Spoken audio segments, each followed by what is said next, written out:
എന്റെ മോളൊരു ഹലോ കുഞ്ഞിനെ പ്രസവിക്കാൻ മഹാലക്ഷ്മി, പോകുമ്പോ പുത്തൻ അവൾക്ക് പ്രമോ വേണ്ടതൊക്കെ വിശേഷങ്ങളിലേക്ക് ഒരുക്കി എല്ലാ കൊടുക്കേണ്ടതേ കൂട്ടുകാർക്കും ഒരമ്മ എന്ന സ്വാഗതം. നിലയിൽ അങ്ങനെ എന്റെ നമ്മുടെ പുതിയ കടമയാണ്. പ്രമോല് നാളെ മഞ്ജുവിനെ രാവിലെ നീ അങ്ങ് കാണാൻ, വാ.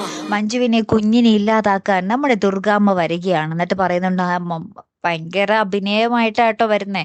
അതായത് മോള് ഗർഭിണിയായതിന്റെ സന്തോഷത്തിൽ ഇനി അമ്മയാകാൻ പോകുന്ന മോളെ പരിപാലിക്കേണ്ടത് ഈ അമ്മയുടെ കടമയാണ്. അതുകൊണ്ട് മോൾ എത്രയും വേഗം വീട്ടിലേക്ക് തിരികെ വരണം എന്നും പറഞ്ഞ് വിളിക്കാൻ വേണ്ടിയാണ് നമ്മുടെ ദുർഗാമ്മ വന്നത്. എന്നിട്ട് പോകും വഴി മനസ്സിലിങ്ങനെ പറയുന്നുണ്ട്, നീ വീട്ടിലേക്ക് വാടി, അവന്റെ കുഞ്ഞിനെ പ്രസവിക്കാൻ നിന്നെ ഞാൻ സമ്മതിക്കില്ലടി എന്നൊക്കെ ഇങ്ങനെ മനസ്സിൽ പറയുന്നുണ്ട്. പക്ഷെ പാവം മഞ്ജുവിന് ഈ ഒരു ചതി മനസ്സിലായിട്ടില്ല കേട്ടോ.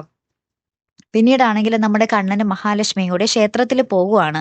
അപ്പൊ നമ്മുടെ കണ്ണൻ പറയുന്നുണ്ട്, അവന്റെ ഞാനിങ്ങനെ കുഞ്ഞിനെ സുഖായതിനു നീ ശേഷം പ്രസവിക്കാൻ ഞാൻ ആദ്യമായിട്ടാണ് അയ്യപ്പസ്വാമിയുടെ സമ്മതിക്കത്തില്ല. മുന്നിൽ വരുന്നേ എന്നും കലിയുഗ പറഞ്ഞ് അവിടെ ഭരതത്തെ പോയി കാവൽ തൊഴുന്നൊക്കെയുണ്ട്. തേടുന്നവർക്ക് പിന്നാലെ വീണ്ടും നോക്കുമ്പോൾ കഠിന ദാ പരീക്ഷ. വരുന്നു നമ്മുടെ മുത്തശ്ശിയും പ്രതാപനും കൂടെ. മുത്തശ്ശി പ്രതാപനോട് പറയുകയാണ്, അയ്യപ്പസ്വാമിനെ കൂട്ടുപിടിക്കണം, എന്നാലും ഇനി നമുക്ക് എന്തെങ്കിലും ചെയ്യാൻ പറ്റുള്ളൂ എന്ന് പറഞ്ഞ് അവരും ക്ഷേത്രത്തിൽ വരികയാണ്.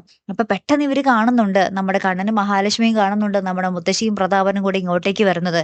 ഇനി അവർ തമ്മിലെങ്ങാനും കണ്ടുമുട്ടിയാ പിന്നെ തീർന്നു അല്ലെ. കാത്തിരുന്നതിന്റെ കാണാട്ടോ. അടുത്തൊരു വീഡിയോയുമായി വരുന്നത് വരയ്ക്കും ഗുഡ് ബൈ.